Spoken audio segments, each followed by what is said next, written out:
Hello and welcome back. Today's episode kinda bucks the trend of our channel, by lumping together a whole series of Nintendo handhelds, in a similar fashion to the Color FX handhelds we covered last week. However, most of the games we will look at today have been previously covered by our channel already, so, please enjoy our review of Nintendo's super cute series of keychain-sized handhelds, called simply, the Mini Classics. First offered for sale in the early part of 1998, by the Austrian company called Stadelbauer, these curiosities sold over 10 million units, with a catalog of initially 24 games. But before we push on with this episode, I'd like to take a quick peek back at last week's photo quiz question, that we hear on our channel call, What in the World? And I honestly thought that this was a tricky one, a real tough nut, as the handheld is relatively obscure, but I was once again proven wrong by our knowledgeable and obviously experienced viewers. A viewer, called CoolFX Pro, nailed this game right out of the gate, correctly saying it's a Pokemon Mini, and another viewer, called Thymie, also knew what it was, likely due to their added advantage of owning one and equally having a copy of that system sat on their game shelf.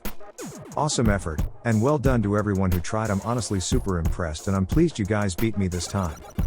First up today is an example of Donkey Kong Jr., still in its blister pack, but also notice the distributor's name and logo, it's MGA, the same company that we focused on in last week's episode about the Color FX games. MGA is one of many distributors worldwide who shipped and marketed these mini handhelds. Each Mini Classics unit was designed to look like a small Game Boy. The tiny handhelds typically have a D-pad and 3 buttons.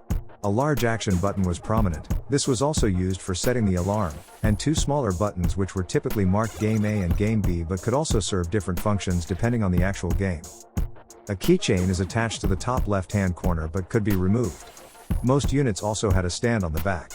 Some games, however, do not have a stand, especially the dual-screen releases such as Oil Panic and Donkey Kong.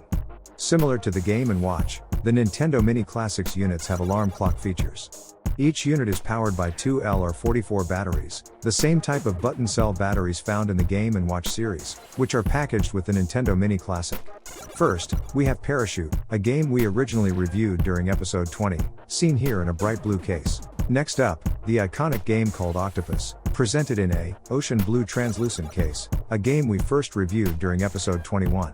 And our heroic rescue services spring into action with the game called Fire, which we reviewed back in the day, with episode 15. Another version of Donkey Kong Jr. is shown here from a different distributor, and we covered the unit's gameplay previously with episode 45. Likely the best game for actual gameplay is this handheld, called Super Mario Bros. This side-scroller is amazing considering both the size and the limitations that an LCD screen brings. We reviewed this with episode 49. Our first look at a non-Game & Watch title sees the game Soccer take the field, likely more popular in Europe, where it's known as football, the game that is, not the Mini Classic. This handheld comes in a Netherlands national team color scheme of orange. Up next is an original Star Trek game, featuring the legendary captain, James T. Kirk.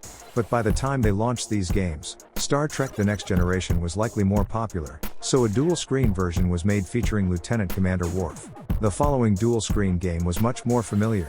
It was a remake of the Game & Watch classic, Oil Panic, which we reviewed during episode 30. Another familiar remake was to be found with Snoopy Tennis, this time in a single screen. We reviewed the gameplay for this with episode 29. And during episode 46 we met Mario, who was working really hard in a cement factory, needing to pull 4 levers to keep the flow of cement moving. This is another great game. Tetris. This game never quite made it to the Game & Watch lineup, although rumor has it a few dual screens were made. This was because in 1989 the original Game Boy would come bundled with Tetris as a launch title. And if the dual screen Game & Watch had gone ahead, the competition with the DMG Game Boy might have been too much. The Zelda dual screen from episode 44 saw a re-release. With this Mini Classics version, also a dual screen, it is super cute too. Another European favorite is the racing car game titled Carrera. A fun-looking game titled The Smurfs was likely a niche market when released, and is super rare nowadays. A more popular version was likely the Spider Sense game from Spider-Man, and gosh, just look at the unit's color scheme. The Magic Young Wizard from Gryffindor House received a European-only release, called Harry Potter. While the snazzy-looking Yu-Gi-Oh variant won on just looks. What a simply awesome color scheme. And episode 31 saw this channel introduce the dual-screen Game & Watch called Donkey Kong. The very first game's console to use the D-pad, or directional pad, Here we see it once again on the game it was designed for. Here we see another European exclusive, called Euro UEFA 2008. This soccer game was time sensitive in its sales, with most interest lost after the tournament, and therefore rather rare nowadays. And while we're on the subject of rare mini classics, the game called Sudoku is actually difficult to find as well. Once again, this is a European only release, but is still a much sought after game. The UK issued a limited edition of Mario's Cement Factory through a store called Marks & Spencer, or Marks & Sparks to the locals. Clearly this is stupidly rare and therefore much sought after by collectors. I want to touch briefly on the various branding companies associated with the Mini Classics range. Clearly we have Nintendo, that licenses all of the various versions. The next main player is the initial Austrian company that started it all, Stadelbauer, and the MGA company brand, we mentioned at the start of this episode and in more detail last week. But there were many others. Each variant, each issue, comes with a different level of rarity and desirability.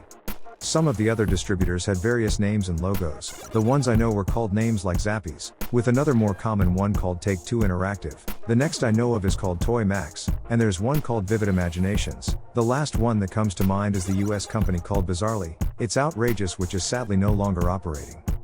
All of these companies add or subtract desirability from the individual issued units, and it's an interesting search to work out what's what. And I'm back to my agenda with the Color FX series of mini games. These really are close siblings of the Mini Classics range, as they are all licensed by Nintendo, share distributors with the Mini Classics, and are panorama screen keychain brothers and sisters to today's stars in focus. And that brings us back to today's photo quiz challenge that we here on our channel like to call What in the World? I'm really trying to trick you guys on this, seeing it's nearly Halloween and all, plus you're all beating me. If you think you know what this item is, throw a comment into the section below, or tune into next week's episode and all will be revealed. Well, that brings me to the part of the show where I thank you all for joining me. Please feel free to give me a big ol' thumbs up, perhaps a friendly and supportive comment, or best of all a subscription to this channel. It's free, which I'm sure you know. But most of all I want to thank you for joining me here today. So thanks guys.